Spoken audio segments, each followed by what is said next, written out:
Huwag kang mag-expect na maging successful ka nang walang paghihirap. Remember this, true success comes from endurance and perseverance. Kung madali lang maging successful sa buhay, edi sana'y successful na tayong lahat, di ba? Huwag mong iasa sa swerte ang buhay mo. Invent opportunity and embrace your failures.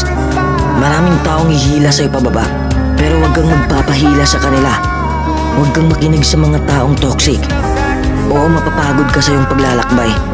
Dadaanan mo ang mahihirap na sitwasyon. Darating ka sa punto na mawawalan ka na ng ganang gawin ang passion mo at mabibigo ka. Ang punto ko lang, the next time you fail at something, congratulate yourself. It is an achievement. You are one step closer to actual success.